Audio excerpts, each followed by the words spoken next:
নমস্কার, আমি সাবির হোসেন।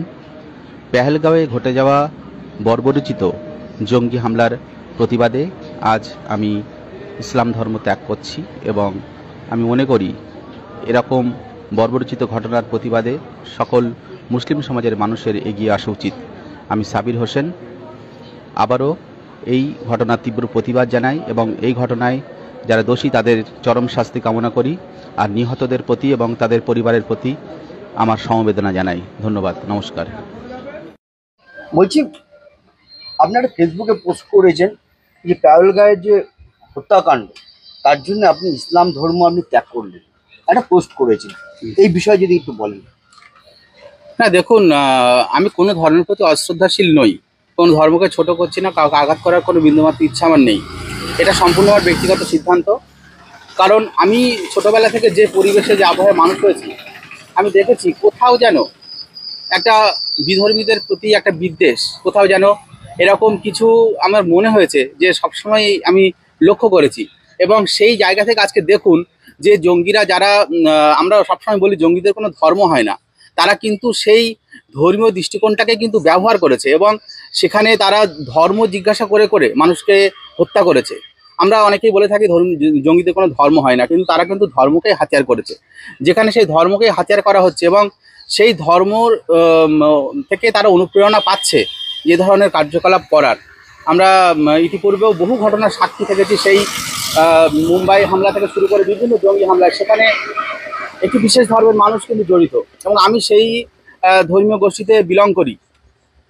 এতে আমি সত্যি লজ্জিত বোধ করছি নিজেকে এবং আমি মনে করি যে আমি কোনো ধর্মকে ছোট করছি না, আমি কেবলমাত্র নিজেকে সরিয়ে নিচ্ছি, এই দায় থেকে নিজেকে সরিয়ে নিচ্ছি। কারণ রাস্তাঘাটে, অফিস আদালতে আমি একজন শিক্ষক, আমি যেখানে যাই আমাকে এই প্রশ্নের সম্মুখীন হতে হয় এবং এই ধর্মীয় কারণে আমি কেন যে যে যে দায় আমার নয়, সেই দায় কেন আমি মাথা পেতে নেব, এটি আমি মাথা পেতে নিতে পারছি না।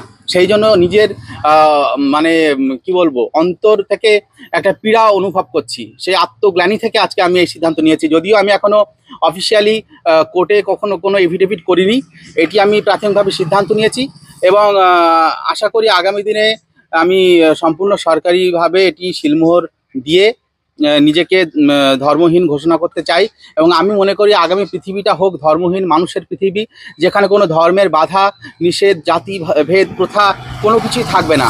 মানুষের পরিচয় হবে শুধুমাত্র মানুষ। সেই কবির সুমনের সেই গান, আমি চাই মানুষ বলতে মানুষ বুঝবে সবাই শুধু। নমস্কার। বলছি, আপনি কি তাহলে আদালতের থেকে আইনগতভাবে একদম ধর্মত্যাগ করবেন? আমার ইচ্ছা আছে, ব্যক্তিগতভাবে আমার ইচ্ছা আছে। আমি এখনো এটি খুব তাৎক্ষণিকভাবে নেওয়ার একটি সিদ্ধান্ত, সুতরাং এখনই আমি কোনো আইনি সিদ্ধান্ত নিতে পারিনি। আমি একটু সময় চাইছি, একটু নিজেকে গুছিয়ে নিতে, এবং আমার ইচ্ছা এটা আমি আইনগতভাবে আমি সম্পন্ন করতে চাই। আর যদি নেন তাহলে তো ধরুন ইসলাম ধর্ম ছেড়ে দিয়ে কোন ধর্মে ধর্মিত হবে? না, আমি ধর্মহীন থাকতে চাই। আমি প্রথমে বললাম যে কোনো ধর্ম নয়, আমি চাই ধর্মহীন একটি পৃথিবী, যেখানে সব মানুষের ধর্ম একটাই হবে, সেটা হচ্ছে মানবতা, মানবতার ধর্মে। দেখুন, আমরা যেখানে বাস করি, যে ভারতবর্ষে, এখানে কিন্তু আমাদের ঠিকানায় লিখতে গেলে বা আমাদের পরিচয়ে কিন্তু একটা জিনিস থাকে, সেটা ধর্ম। আমাদের ধর্মটা কিন্তু এখন কিন্তু আপনি যদি একটু দেখেন, সংবিধানে কিন্তু হিউম্যানিটিকেও ধর্ম বলে তাকে মর্যাদা দেওয়া হয়েছে এবং তামিলনাড়ুতে, আমার এই মুহূর্তে নামটি মনে পড়ছে না, একজন মহিলা, তিনি নিজেকে ধর্মহীন দাবি করেছেন এবং বহু মানুষ রয়েছে যারা ধর্মের জায়গাটায় হিউম্যানিটি লিখছেন। এটা তাদের হিউম্যানিটি অর্থাৎ মানবতা ধর্ম, এটাই তারা প্রচার করছেন।